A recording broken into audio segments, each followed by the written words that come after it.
Half Magic by Edward Eager. 3. What Happened to Mark. Of course it didn't work out that way at all. In the morning, Jane was so tired from her midnight vigil that she slept right through breakfast. Their mother, who was tired too, thought Jane needed the rest, and told Miss Bick not to call her. Miss Bick looked disapproving as usual, but did as she was told. The children's mother went off to work, and Catherine and Martha, under protest, washed and dried the breakfast dishes, without the usual charming companionship of their elder sister. Catherine was the washer, and Martha the dryer. "I'd like to know what's going on around here," Catherine complained over the cereal bowls. "Lights on at all hours, and Mother and Jane holding secret midnight conspiracies in the living room. I heard them. And now Mother letting Jane stay in bed half the morning. I don't know what this house is coming to." "It's that magic. It's mysterious. I don't like it," Martha said. Catherine had reached the awful pans that needed scouring now, and Martha went away and left her with them, as is the traitorous habit of all dish dryers. She went into Jane's room, drawn shades, and a huddled form in the bed greeted her. "Wake up," she said to the form in a half-hearted way. "Go away," said Jane from under a sheet and blanket. Martha felt depressed. Carrie the cat had followed her into the room. Carrie's full name was Carrie Chapman Cat. Catherine had named her after a famous lady whose name she had seen in the newspaper. Carrie was a fat, not very interesting cat, kept mainly for mousing purposes, and the children ordinarily paid very little attention to her, or she to them. But this morning everything was so gloomy and strange that Martha felt the need for comfort. She sat down on the floor, leaned her head back against the open door of Jane's closet, and took Carrie in her lap and stroked her. There was a silence except for the heavy breathing of Jane. Martha felt a wish for companionship. "Oh dear, if you could only talk," she said to Carrie.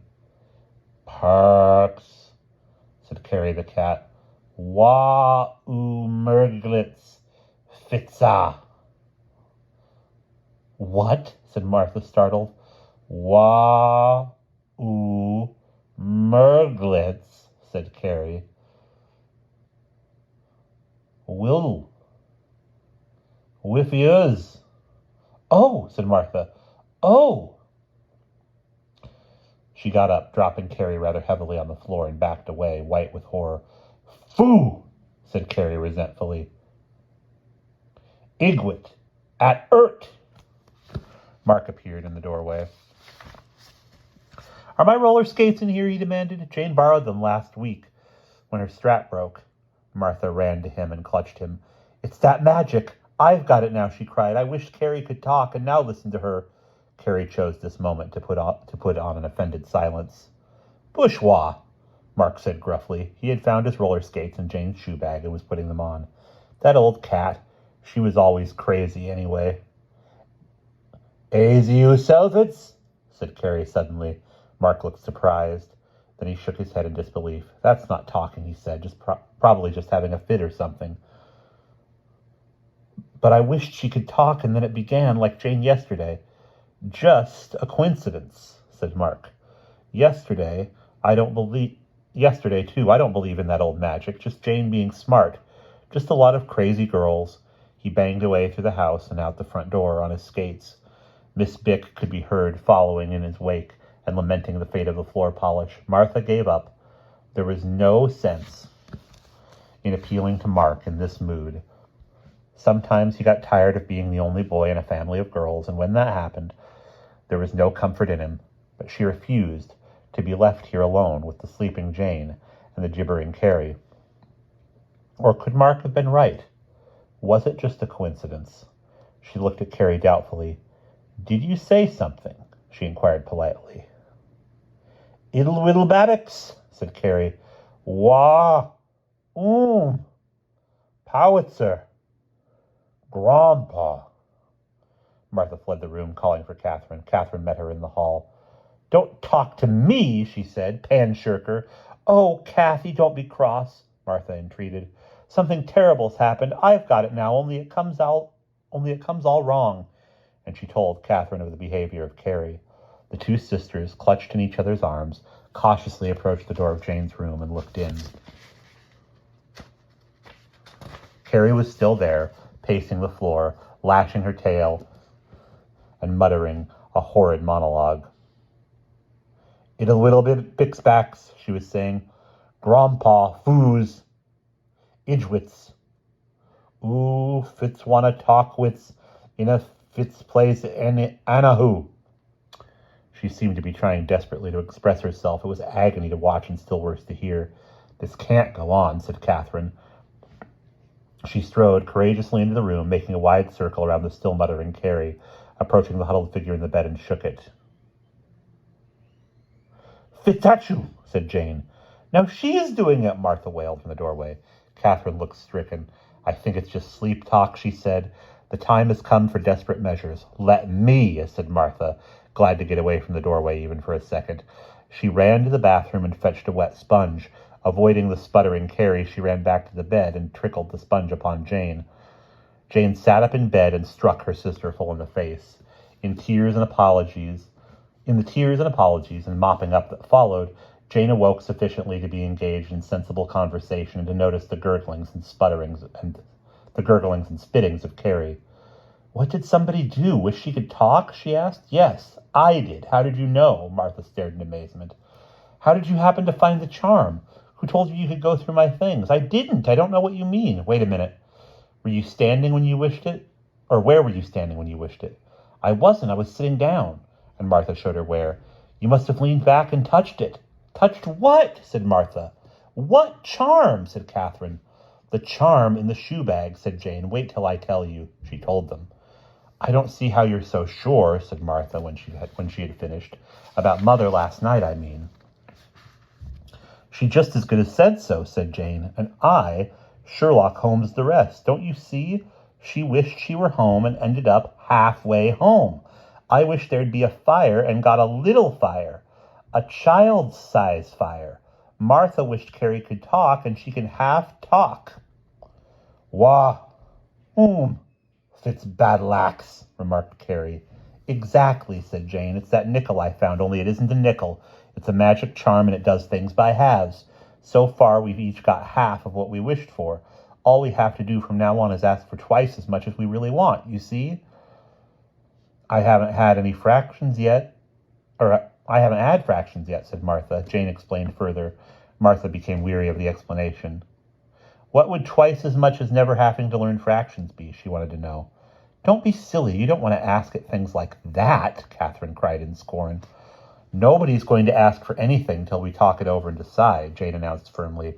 "We don't want to waste any more wishes. We can't tell how soon we might wear it out. We'll make plans and then take turns. My turn yesterday doesn't count because I didn't know. I get to go first because I'm the oldest." "What would twice as much as not being the youngest anymore be?" was the bitter question of Martha, who was tired of always coming last. But the others paid her no heed. "I mean to ask for all kinds of really wonderful, exciting, important things," Catherine was saying. "Only I'm not sure just what yet." "Idgwits, Selfits, Fitzmefits," said Carrie suddenly. They looked at her in remorse. Now that they knew the reason for them, her outcries weren't so alarming anymore. They'd even almost forgotten about her, but in spite of the fact that she seemed to be learning to express herself a little more clearly, she was plainly so enraged by her half-talking state that something had to be done. "Poor Carrie. I'll fix you up first of all," Jane promised. "The charm's right in here." She put her hand into the shoe bag, but it wasn't. She put her hand into another compartment. The charm wasn't there either. She began wildly searching through all the different sections, taking out pairs of shoes and shaking them. The magic thing wasn't in any of them. Jane began to get in one of her rages. "Really, what a house!" she cried. "Nothing ever stays where you put it. Has Miss Bick been cleaning in my room again?" "No, she said it needed it, but it was beyond her." "Mark," was the next thought of Jane. "I wondered where he was. Has anyone seen him?" "I did," reported Martha. "He came in and got his roller skates just a few minutes ago." "Roller skates!" Jane's voice was a wail. "They were in the shoe bag. He must have found the charm and taken it. A person might as well be living in a den of thieves around here." "I don't think he did," said Martha. "He said the whole thing was just a coincidence." "He probably never noticed the magic charm at all," Catherine pointed out reasonably. "He probably just put the skates on with it in one of them, where you probably put it in the dark last night without realizing. It probably got stuck down there in the tightening part. It's probably still there, only he probably doesn't know. He'll probably make a wish pretty soon, and then suddenly, stop! Jane could bear no more. We've got to find him before he wishes for some awful thing and gets half of it. Where do you suppose he could have gone? Jane was rushing into her clothes now. Wah! Mephits! Mephits! Said Carrie crossly. All right, we'll take you along, said Martha, who was beginning to understand Carrie's half-language, hoisted her up under one arm. They met Miss Bick in the hall. Where are you taking that cat? She wanted to know. Idgwit, foo! Fitz out of the way, Fitz, said Carrie savagely. Miss Bick backed away, turning pale. That cat is ill, she cried. I know, we're taking her to the vet's, Catherine called back over her shoulder. Like everything else lately, the lie was only half an untruth. They were taking Carrie to be cured, if the charm could cure her. The children emerged from the house and stood looking around. Fortunately, they lived on a corner lot and could look down streets running in all four directions. But no welcome sound of whirring skate wheels, no welcome sight of an 11-year-old boy rewarded them. Finally, they started hurrying south on Maplewood Avenue, not because south looked any more promising than east or north or west, but because they had to start somewhere. Martha tried to muffle the sounds Carrie kept making by holding her close to her, but the few passers-by they met kept turning to stare after them. Wah! Fitzpatrick's! Carrie screamed at the passers-by. She almost seemed to be enjoying herself. Hush! Hush! Martha told her.